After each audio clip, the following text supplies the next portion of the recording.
Adam Smith was born into a Scotland of essays and coffee houses, into an age whose air smelled of print and salt, of curious minds and bustling ports.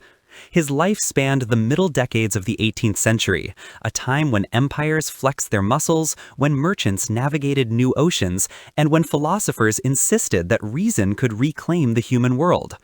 Smith grew up in Kirkcaldy, a small coastal town where the sea and commerce met, and from an early age he moved in intellectual circles that prized observation as much as abstract thought. The story of the invisible hand begins with Smith's patient curiosity about how ordinary people, acting for ordinary reasons, produce extraordinary patterns. Before he wrote the sweeping treatise that would become the Bible of early economics, Smith had already published a book about human sympathy. He didn't think ethics and markets constituted separate kingdoms. Moral feelings and commercial habits belonged to a shared human economy. In the theory of moral sentiments, he traced how notions of fairness, reputation, and sympathy underpinned social life. People adjusted their behavior to each other not just because of legal rules, but because of delicate social judgment about what counted as decent. That moral imagination matters for understanding the invisible hand. It means the market isn't a cold machine divorced of feeling, but an arena where self-interest and social regard mix and sometimes clash.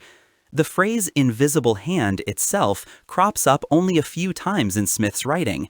It is not a technical theorem with axioms and proofs. It is a metaphor, an image offered to capture a recurring phenomenon.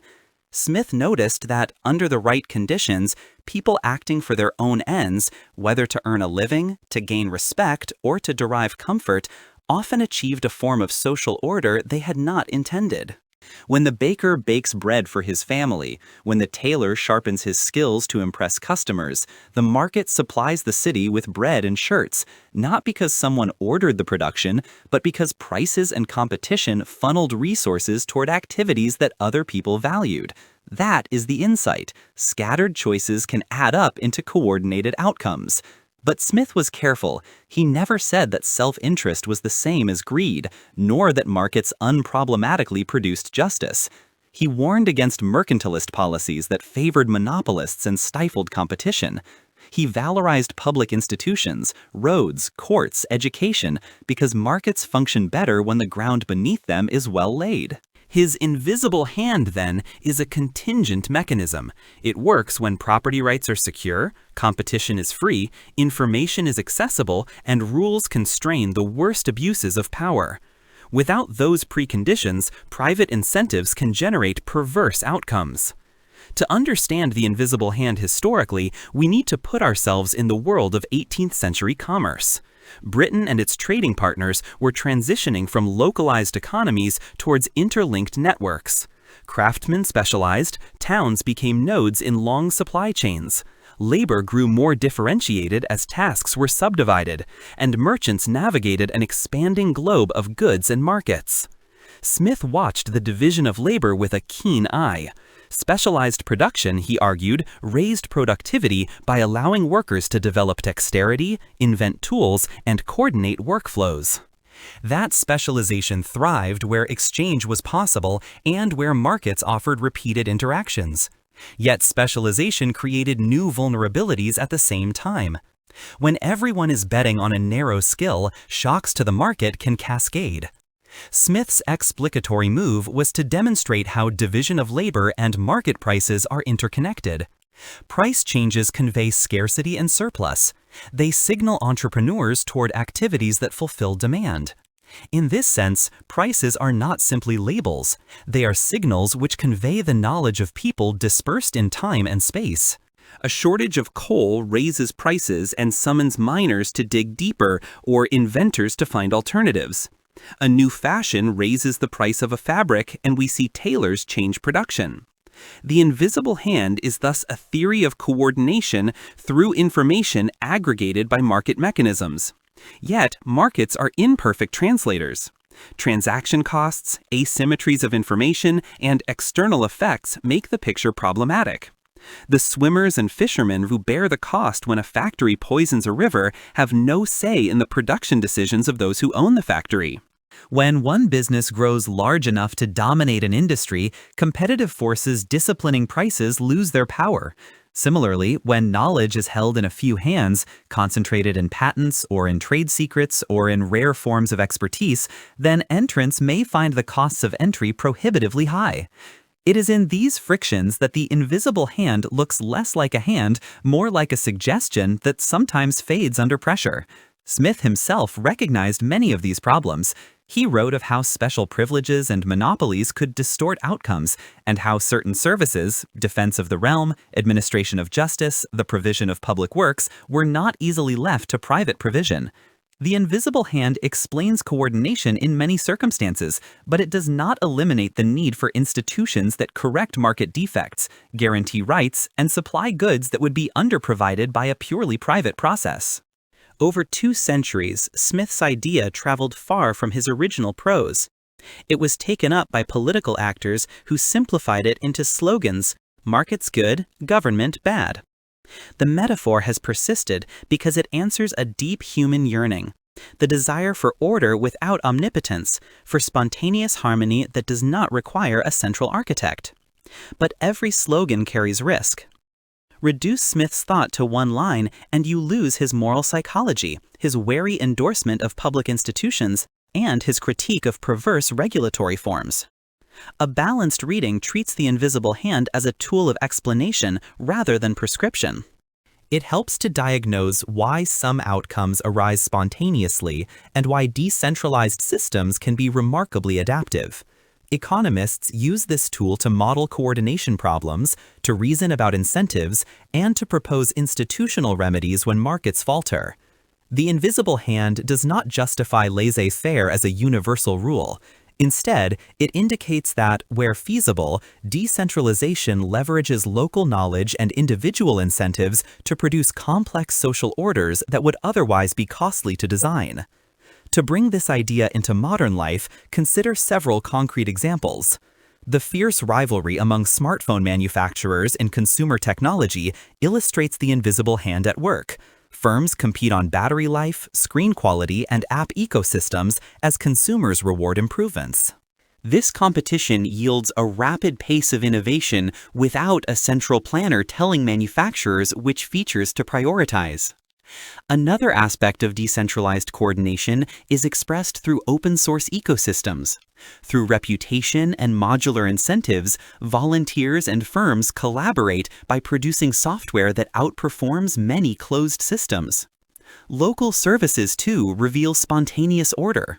When residents want a community space, perhaps entrepreneurs will open a cafe or cooperative that responds to demand in ways hard to centrally design.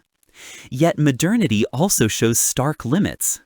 Climate change is a canonical case of global externality. Greenhouse gas emissions affect the whole planet, but the individual emitter does not internalize the full cost. The invisible hand cannot price the shared fate of the atmosphere, save with the intervention of collective mechanisms to align incentives, international agreements, carbon pricing, or regulatory standards. Public health in a pandemic illustrated another challenge.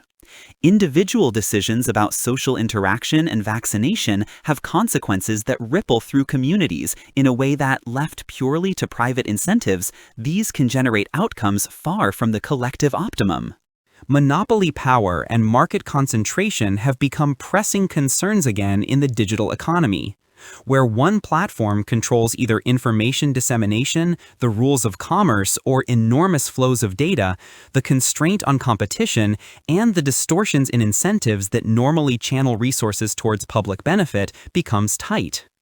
Antitrust policy tries to restore competitive pressures because a flourishing market needs not just entrepreneurs and consumers, but also institutions that can preserve contestability. Distributional consequences deserve explicit attention. Markets distribute according to willingness and ability to pay, not according to some notion of moral desert. Economic gain can therefore concentrate, and inequality can grow in ways inimical to social cohesion. Smith valued sympathy and fairness. A polity which tolerates extreme inequality risks eroding the civic virtues which make markets sustainable. Social policy, progressive taxation, public education, these are less condemnations of markets than corrections and complements, ensuring markets remain embedded in functioning society. Intellectual history demonstrates how Smith's thought was at once robust and malleable. Classical economists extended his analyses, introducing formal models which abstracted from particular institutions. Later, utilitarians and laissez-faire proponents selected and chose fragments which fit their own ideologies best. In the 20th century, welfare economics formalized notions of efficiency and market failure, providing rigorous conditions whereby decentralized markets reach Pareto optimal outcomes and when they fall short. Behavioral economics returned once more to Smith's emphasis on psychology, showing empirically that humans are not calculating machines, but are subject to biases, habits, and social preferences which change market dynamics. Interpretation must therefore be contextual. The invisible hand is less an immutable law than a lens through which to see how incentives and institutions interact. It asks us to examine the scaffolding around markets, the legal framework, norms of trust, the distribution of power, and channels of information. A functioning market rests on trust in contracts, reliable enforcement, transparent accounting, and a common sense of fairness. When corruption, asymmetry, or extraction weaken these elements, market outcomes drift away from social usefulness. Examples from history are replete with both successes and failures. In 18th century Britain, for example, improvements in agricultural techniques and the expansion of trade raised living standards over time, even as the transition was uneven and at times harsh. Industrialization generated unprecedented new wealth alongside deep social dislocation. The history of public health and sanitation similarly illustrates how gains were achieved through the interaction of private initiative and public investment. Entrepreneurs supplied the goods, but it was municipal infrastructure and scientific knowledge that transformed cities and lives. The invisible hand worked in concert with public institutions that constrained risk and provided essential services. Policy implications are pragmatic. Where markets reveal preferences with reliability and competition provides accountability, allowing decentralized decision-making to guide resources unleashes innovation and efficiency. Where markets fail because costs spill onto others, because essential goods are non-excludable, or because concentrations of power suppress competition, public intervention may be justified. The design of policy matters too. Interventions ought to aim to correct distortions while preserving the adaptive strengths of markets. Carbon pricing internalizes the externality while leaving firms and consumers free to choose how to cut emissions. Antitrust aims to keep entry possible and incentives sharp. Safety nets and education policy address distributional concerns and invest in human capital that markets alone may underprovide. Contemporary debates often contrast a caricature of the invisible hand with an equally caricatured view of the state. But the most productive conversations combine the two. Markets provide coordination and discovery, governments provide foundations and corrections. Institutional design becomes the paramount task. How to forge property rules, competition policy, information standards, and social safeguards that direct private initiative toward the common good. This is not just technocracy, it is rather a political argument about values, trade-offs, and priorities. The invisible hand has something to say about means, political deliberation makes the decisions about ends. Philosophically, Smith's thought does complicate this modern split between self-interest and morality. He did hold that self-regard and social regard are intertwined. The market presumes people care about reputation and reciprocity, that they respond to judgments of others.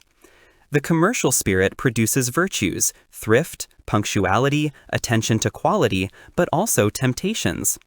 When commercial incentives dominate public life, values not so easily bought, leisure for reflection, forms of civic belonging, may be crowded out. The invisible hand has nothing to say to those losses. Those must be judged in moral and cultural terms beyond mere efficiency. Narrative richness helps. Consider a small port town where a network of craftsmen and sailors interlock their fates. The cooper makes barrels for the fishmongers, shipping to a distant market.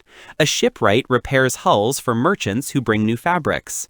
A teacher runs a modest school that trains clerks for merchants. None of these actors coordinates the whole, yet their activities compose a functioning economy. Prices, reputations, and repeated interactions channel decisions toward mutual benefit. Now imagine storms, wars, or new navigation routes that reroute trade. The same network rearranges. Some prosper, others lose, but the capacity to adapt depends on property rules, access to credit, and the presence of institutions that redistribute risk. The invisible hand enables coordination. Resilience depends on public architecture. An understanding of Smith helps to resist both blind faith and wholesale rejection. It invites empirical testing. Which institutions produce resilient markets? Which policies correct failures without stifling innovation? And how do cultures shape economic behavior?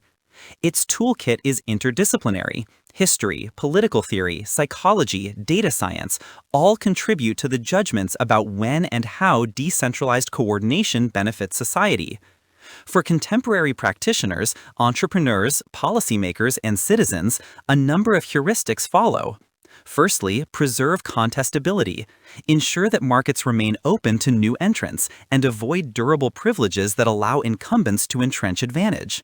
Secondly, price externalities. Where activities impose costs on others, find mechanisms that make those costs explicit. Thirdly, invest in public goods and human capital. Infrastructure and education amplify market productivity and expand participation. Fourthly, protect the rule of law and transparent information. Markets depend on verifiable facts and enforceable contracts. Fifthly, accept trade-offs. Policies that redistribute or regulate will have costs as well as benefits, and democratic deliberation should weigh these.